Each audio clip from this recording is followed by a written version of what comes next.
Right now at noon, new documents out there laying out the investigation into Spokane County Sheriff's Deputy Clay Hilton, the man who allegedly beat a man to the point where he had to be hospitalized for several days. We dig through the documents and share those with you. Plus, new information on the alleged fight involving University of Idaho football players, what we've learned coming up. And it is quite a bit a colder afternoon. We have the latest on how cool things are going to stay not only during the day, but especially at night. Ready on you real quick? No, I don't. You're not shutting the door, you're not free to leave. Yeah, I am. So you're taking a look at body camera video showing the moments that a Spokane County Sheriff's deputy allegedly beat a man to the point where he had to be hospitalized for several days.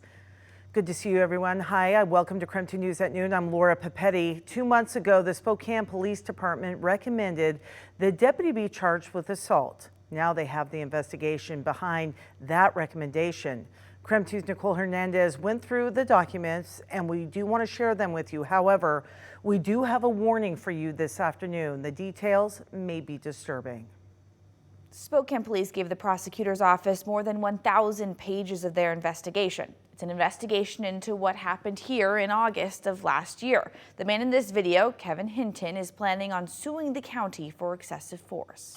Clay Hilton is the Spokane County deputy you can hear in the background of this video. All right, to get your ID on you real quick. This is his body camera footage we're seeing here. One of the first things in the report, investigators tried to get the ring camera footage from Hilton's house because he lives on the same street as the park where he hit and arrested the 62-year-old man. The report says other sergeants know Hilton does, quote, prowl checks to keep his neighborhood safe. Hilton told his co-workers he had seen a knife in the car, which you can see here in the report, and the man had tried to drive away.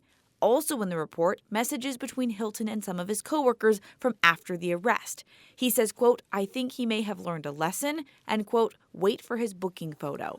There's also a recap of an FBI interview with the 62-year-old man.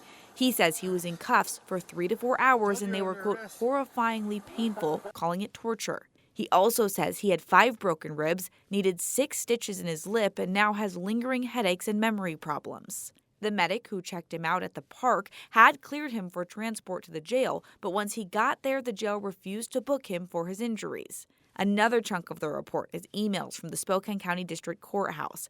They say the charges Hilton cited could not be entered into the system. Now, an outside expert looked over all of this and came to this conclusion. He mistakenly believed he could make an arrest, but the municipal code only allowed for a civil infraction, so any force used would be excessive.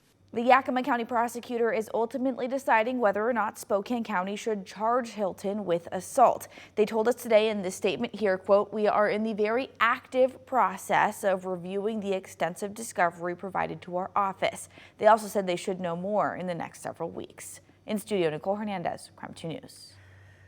Today, the U.S. Supreme Court is allowing Idaho to enforce its ban on gender-affirming care for transgender kids. This allows the 2023 law that would give physicians up to 10 years in prison if they provide hormones, puberty blockers, or surgeries to kids. Under the court's order, the 2 trans teens who sued to challenge the law still will be able to obtain care.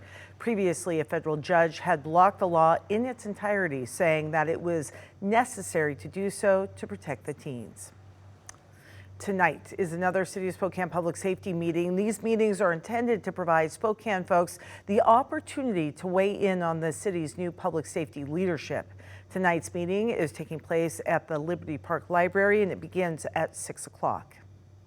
And we do have some new details today on alleged fighting that involves University of Idaho football players. So new information obtained by KREM 2 alleges that a Vandal football player reportedly punched another student, knocking them unconscious.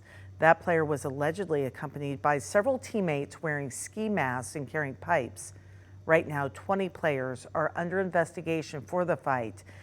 Due to this alleged incident, organizers of Summerfest have decided to cancel this year's event.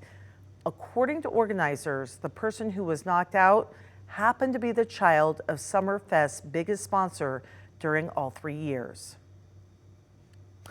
Looking ahead, a Senate subcommittee will hold a hearing tomorrow to discuss the safety of Boeing planes.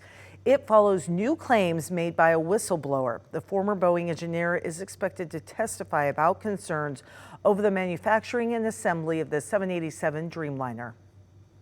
We'll certainly continue to follow that story. In the meantime, we're going to take a pause on the day's news, talk weather with meteorologist Thomas Patrick. Hi, Thomas. Yeah, good afternoon, Laura. It is quite a bit colder today. I know some in our building were commenting just how cold it was this morning, especially since it was in the 70s this past weekend. There's just something about having a couple warm days under your belt, and now temperatures like this just feels freezing cold, doesn't it?